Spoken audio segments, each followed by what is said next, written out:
মুসলমানদের একটা যে প্রতীক, মুসলমানদের একটা রত্ন বলা যায়, মুসলমানদের একটা বন্ধুরা আমার যে চিহ্নিত ব্যক্তি বলা যায়, সেই লোকটাকে বন্ধুরা আমার মেরে দেওয়া হলো।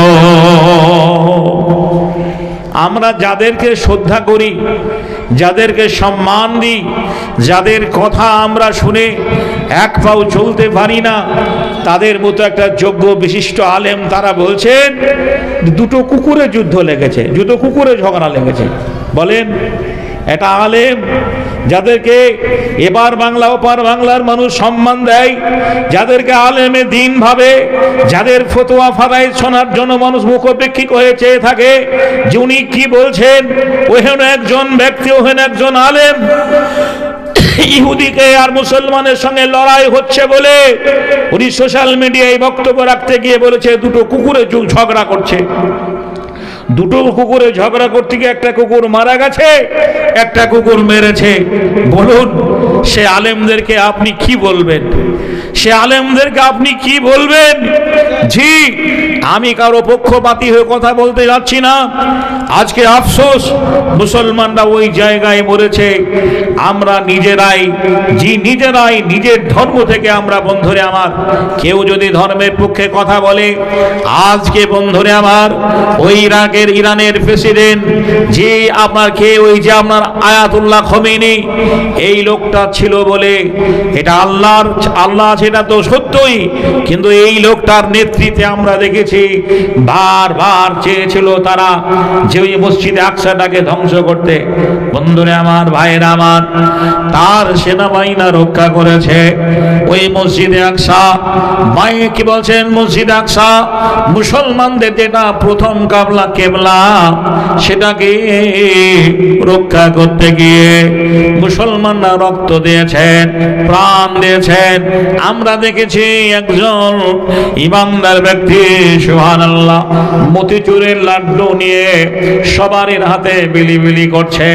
জিজ্ঞাসা করা হলো, ভাই তুমি কি খুশির দিনে লটারি থেকে তোমার টাকা লেগেছে? বলছেন, না ভাই, এই আল্লাহর ঘর মসজিদে আকসা মুসলমানদের প্রথম কেবলা, এই কেবলা ঘরটাকে ইহুদিদের হাত থেকে রক্ষা করতে গিয়ে আমার চারটা ছেলে শহীদ হয়ে গেছে। জি, চারটা ছেলে মারা গেছে, ইহুদিদের বোমে আঘাতে মারা গেছে। আমি এর জন্য মিষ্টি বিতরণ করছি কিয়ামতের মাঠে মহান আল্লাহর দরবারে, যখন হাসর ময়দানে সুবহানাল্লাহ বিচারাধীন অবস্থা আল্লাহ রাব্বুল আলামিন বিচার করবেন। আমি সেই দিন শহীদের বাপ হয়ে বলবো, আমি তোমার ঘরকে রক্ষা করতে গিয়ে আল্লাহ গো, আমার ও রোজাতেও চারটা ছেলে চলে গেছে, মারা গেছে। কেউ ভালো কাজ করলে মানুষ সমস্ত দিক দিয়ে চিন্তা ভাবনা করে না যে আমি কথাটা কি বলছি। মুখ আছে বলে সব কথাই বলা যাবে না। আমার বক্তব্য হচ্ছে এটাই, সারা বাংলার মানুষ যাদেরকে শ্রদ্ধা করে, সম্মান দেয়, যাদের ফতোয়া ছাড়া মানুষ এক পাও চলে না, তাদের মুখ দিয়ে এরকম কথা বলাটা অশোভনীয়। তারা খুবই খারাপ কথা বলেছেন, এটা আমার ব্যক্তিগত মত বলি। আয় বন্ধুরে আমার, ভাইয়েরা আমার, কিন্তু দেখেন লক্ষ্য করে, ভারতবর্ষের যিনি প্রধানমন্ত্রী এই মোদি কি বলছেন? নিজে জবানে বলেছেন, কি বলেছে? ওই যে ইহুদিদের ওই দেশটার নাম ভুলে যাচ্ছে, আমি তো মনে থাকে না। বলছে ইসরায়েল ফাদারল্যান্ড, বলছে ইসরায়েল, বলছে ফাদারল্যান্ডে বাপের জন্মভূমি। ফাদারল্যান্ড মানে বাপের সম্পত্তি, নাকি বলছেন? বাপের জন্মভূমি। ইসরায়েলকে বলছে বাপের জন্মভূমি ফাদারল্যান্ড, আর মাতৃভূমি বলছে ইন্ডিয়া হচ্ছে মাতৃভূমি মাদারল্যান্ড। জি, এই হেন অযোগ্য সরকার জীবনেও, জি আমার ব্যক্তি জীবনে এত বছর বয়সে অযোগ্য সরকার বন্ধুরা আমার দেখেনি। জি, এটা মুসলমানদেরকে তাতানোর জন্য বলছে যে ওটা আমাদের ইহুদিরা ইসলামের শত্রু, মুসলমানদের দুশমন। ওইখানে বলছে মুসলমানদের দুশমন, ওখানে বলছে যে ইসরায়েল হচ্ছে ফাদারল্যান্ড আর ইন্ডিয়া হচ্ছে মাদারল্যান্ড। আর আমাদের এখানে হুমায়ুন কবির জিবু বেলডাঙ্গার মাটিতে বাবরি মসজিদ করার জন্য প্রস্তুতি নিয়েছেন, আর সেখানে ওই সরকারের যে আপনার সেনাবাহিনী ফোর্স দিচ্ছে। বলেন রাজনীতির ছক কি যে বুঝবেন আল্লাহ ভালো জানেন। আমি আপনাদের কাছে অত কথা বলতে যাই না। এসআইয়ের হাত থেকে কেউ বাঁচতে পারেনি, অধিক পরিবার থেকে দু চারটা লোকের নাম বাদ গেছে। হয়রানি হয়েছে, হয়েছে না হয়নি? হয়রানি হয়েছে।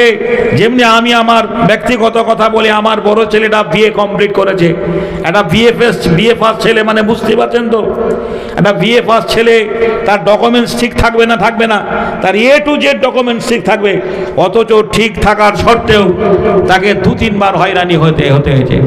আমি যেমনি আমার ছেলেটা হয়রানি পড়েছে, সারা বাংলা সার্ভে করে দেখা যাবে এইরকম বহু বাপের ছেলে, বহু বাপের সন্তান বন্ধুরে আমার এসআইয়ের হাত থেকে হয়রানিতে পড়েছেন। বলতে যাচ্ছিলাম কিয়ামতের মাঠে বড় এসআইআর হবে, কিয়ামতের মাঠে বড় এসআইআর হবে। আপনি এসআইআর কাগজপত্র সংশোধন করার জন্য ওদের কাছে গেছেন, হয়তো খুব জোর 2 ঘন্টা, 8 ঘন্টা, 1 ঘন্টা সময় বা একটা দিন আপনাকে সময় দিতে হয়েছে, হয়রানি হয়েছে, হতে হয়েছে। কিন্তু কিয়ামতের মাঠে সুবহানাল্লাহ জনসমুদ্রের মাঝে আপনাকে যে হাজার হাজার সুবহানাল্লাহ ঘন্টা অপেক্ষা করে দাঁড়িয়ে থাকতে হবে, জি দাঁড়িয়ে থাকতে হবে। আপনি এখানে ছায়া পেরে বসে যাচ্ছেন, কিন্তু আলেমদের মুখে শুনেছেন কিয়ামতের মাঠে কোনো ছায়া থাকবে না। জি, ছায়াবিহীন মাঠ, কোনো ছায়া থাকবে না। এই সূর্যটা আধাত মাথার উপরে নেমে আসবে, আধাত মাথার উপরে নেমে আসবে।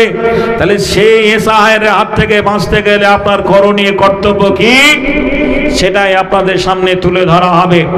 আমি মহান আল্লাহ রাব্বুল আলামিনের কোরআন থেকে ছোট্ট একটা আয়াতের টুকরো আপনাদের সামনে দুটি জায়গা থেকে পড়েছি। তার মধ্যে একটা আয়াত হচ্ছে ইয়া আইয়ুহাল্লাযীনা আমানুস্তাইনু বিস-সাবরি ওয়াস-সালাত ইন্নাল্লাহা মা'আস-সাবিরিন।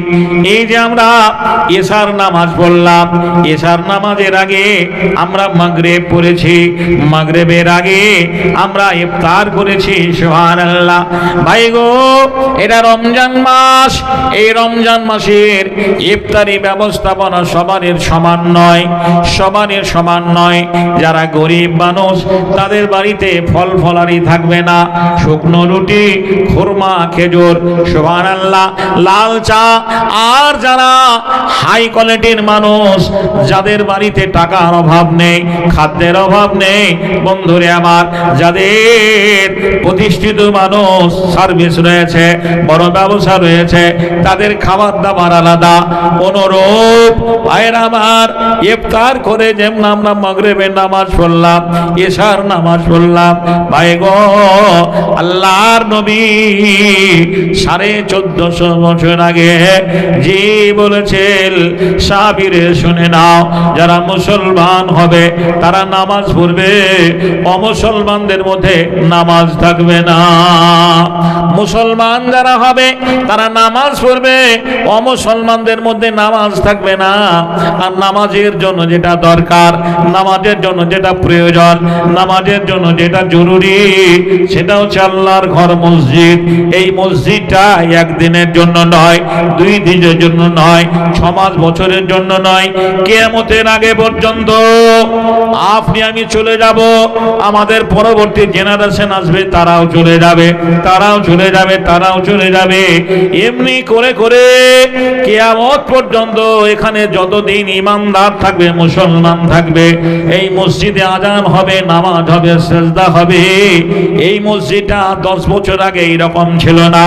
কেমন ধরে আমার, আমি আজকের এখানে আসার প্রথম নয়, এর আগে আমি এসেছি।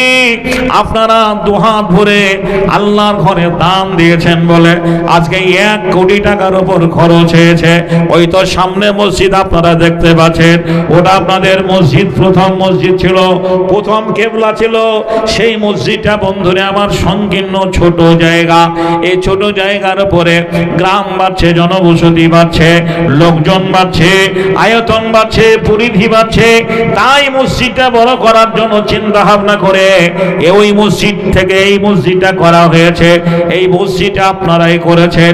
এখানে কেন্দ্র সরকার টাকা দেয়নি, রাজ্য সরকার টাকা দেয়নি, কোনো বন্ধুরে আমার বিদেশি কোনো সংস্থা থেকে টাকা আসেনি।